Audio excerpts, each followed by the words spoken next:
અમદાવાદ શહેરમાં વધુ એક હિટ એન્ડ રનનો બનાવ બન્યો છે। રિવરફ્રન્ટ રોડ ઉપરનો આ બનાવ છે। આપ જોઈ શકો છો દ્રશ્યની અંદર અહીંથી એક મહિલા પોલીસ કર્મચારી છે કે જે પોતાની ફરજ ઉપર જઈ રહ્યા હતા, એટલે કે તેઓ બહેરામપુરાથી આ રિવરફ્રન્ટ રોડ થઈ સુભાષ બ્રિજથી બહાર નીકળીને મોટેરા સ્ટેડિયમ તેઓને બંદોબસ્ત માટે પહોંચવાનું હતું અને લગભગ બપોરે 3:30 વાગ્યાની આસપાસ જ્યારે તેઓ અહીંથી પસાર થઈ રહ્યા હતા, અચાનક જ અજાણ્યા જે વાહન ચાલકે તેઓને ટક્કર મારી હતી અને તેઓ પટકાયા હતા। તેમને ગંભીર ઈજાઓ પહોંચી હતી। તાત્કાલિક સારવાર માટે સિવિલ હોસ્પિટલ ખસેડવામાં આવ્યા હતા। જોકે સારવાર દરમિયાન તેમનું મૃત્યુ નિપજ્યું છે અને સમગ્ર ઘટનાની જાણ જ્યારે પોલીસને કરવામાં આવી હતી ત્યારે બી ડિવિઝન ટ્રાફિક પોલીસ ઘટના સ્થળ પર પહોંચી હતી અને ઉચ્ચ પોલીસ અધિકારીઓનો કાફલો પણ ઘટના સ્થળ પર પહોંચ્યો હતો અને હાલમાં આ જે અજાણ્યા વાહન ચાલક છે તેને પકડવા માટે અલગ અલગ ટીમો કાર્યરત કરવામાં આવી છે।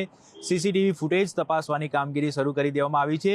જો કે મહત્વની બાબત તો એ છે કે આ રોડ ઉપર મહત્તમ જગ્યાઓ પર સીસીટીવી લાગેલા નથી, એટલે આ જે અજાણ્યો વાહન ચાલક છે તેને પકડવામાં પોલીસને ક્યારે સફળતા મળે છે તે જોવું છે, કારણ કે સીસીટીવી અહીં લાગેલા નથી, એટલે આ જે અજાણ્યા વાહન ચાલકની ઓળખ કરવી એ ખૂબ જ મુશ્કેલરૂપ પોલીસ માટે બની શકે તેવી શક્યતા છે।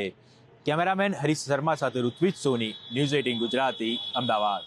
અમદાવાદ શહેરમાં વધુ એક હિટ એન્ડ રનનો બનાવ બન્યો છે। રિવરફ્રન્ટ રોડ ઉપરનો આ બનાવ છે। આપ જોઈ શકો છો દ્રશ્યની અંદર અહીંથી એક મહિલા પોલીસ કર્મચારી છે કે જે પોતાની ફરજ ઉપર જઈ રહ્યા હતા, એટલે કે તેઓ બહેરામપુરાથી આ રિવરફ્રન્ટ રોડ થઈ સુભાષ બ્રિજથી બહાર નીકળીને મોટેરા સ્ટેડિયમ તેઓને બંદોબસ્ત માટે પહોંચવાનું હતું અને લગભગ બપોરે 3:30 વાગ્યાની આસપાસ જ્યારે તેઓ અહીંથી પસાર થઈ રહ્યા હતા, અચાનક જ અજાણ્યા જે વાહન ચાલકે તેઓને ટક્કર મારી હતી અને તેઓ પટકાયા હતા। તેમને ગંભીર ઈજાઓ પહોંચી હતી। તાત્કાલિક સારવાર માટે સિવિલ હોસ્પિટલ ખસેડવામાં આવ્યા હતા। જોકે સારવાર દરમિયાન તેમનું મૃત્યુ નિપજ્યું છે અને સમગ્ર ઘટનાની જાણ જ્યારે પોલીસને કરવામાં આવી હતી ત્યારે બી ડિવિઝન ટ્રાફિક પોલીસ ઘટના સ્થળ પર પહોંચી હતી અને ઉચ્ચ પોલીસ અધિકારીઓનો કાફલો પણ ઘટના સ્થળ પર પહોંચ્યો હતો અને હાલમાં આ જે અજાણ્યા વાહન ચાલક છે તેને પકડવા માટે અલગ અલગ ટીમો કાર્યરત કરવામાં આવી છે।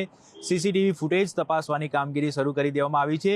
જો કે મહત્વની બાબત તો એ છે કે આ રોડ ઉપર મહત્તમ જગ્યાઓ પર સીસીટીવી લાગેલા નથી, એટલે આ જે અજાણ્યો વાહન ચાલક છે તેને પકડવામાં પોલીસને ક્યારે સફળતા મળે છે તે જોવું છે, કારણ કે સીસીટીવી અહીં લાગેલા નથી, એટલે આ જે અજાણ્યા વાહન ચાલકની ઓળખ કરવી એ ખૂબ જ મુશ્કેલરૂપ પોલીસ માટે બની શકે તેવી શક્યતા છે। કેમેરામેન હરીશ શર્મા સાથે ઋત્વિજ સોની, ન્યૂઝ 18 ગુજરાતી, અમદાવાદ।